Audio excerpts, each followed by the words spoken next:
Pozdravljeni, moje ime je Mica. Danes naj bi vam spregovorila o grešnem nagnjenju nevoščljivosti. Kot sem obljubila pripravljavcem akcije, bo tale prispevek povsem kratek. Sama namreč z nevoščljivostjo nimam posebnih težav. Vsem privoščim se dobro in sem nasploh zelo zadovoljna s svojim življenjem. Daj mir snema.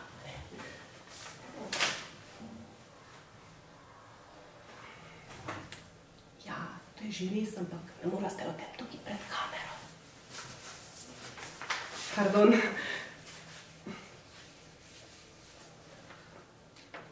Kaj je to?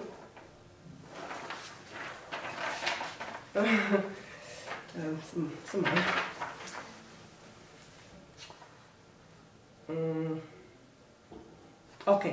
Ok, priznam. Včasih sem res čist malo nevoščljiva. Recimo, malo me matra, kaj vse drugi zmorejo, jaz pa ne. Imajo težke službe, organizirano življenje, ob polni hiši otrok, lepo vzgojene otroke, kup hobijev, preberejo ogromno knjig, se rekreirajo, obdelujejo vrtove, imajo globoko duhovno življenje, so blazno ustvarjalni. Jaz pa pač ne. Eni pač znajo, ne? Ne, enim je dano, meni pa pač ne. V redu? Še. Ok, recimo doma. Malo sem včasih nevoščljiva možu. Imava 4 fante in njemu je enostavno, ne? On je pač tudi moški. On se lahko igra z njimi in mu je to čisto enostavno, ni se mu treba delati, da ga kaj zanima. Lahko se ravsajo, pa ga ne zmeljejo. Po novem letu lahko recimo grejo pobirati počene petarde in rakete in njim se to vsem zdi normalno in zabavno. Meni pač ne. In se imajo fajn skupaj in sem malo nevoščljiva včasih. V bistvu je mene ena sama fovšija.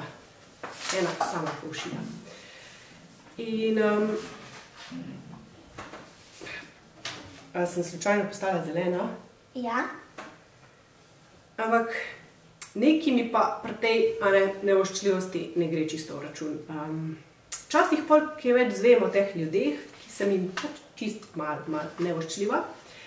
Njihovo celo zgodbo, njihove preizkušnje, izzive, kaj vse se morajo namatrati in kaj tudi njim manjka. In potem mi je malo nerodno in sem več nevoščljiva. In potem včasih izvem, da kdo drug mene tako vidi in je mogoče celo nevoščljiv meni. In mi je vse skupaj čist čudna in nelogična stvar. A pa ti veš, od koga prihajajo te čudne in nelogične stvari?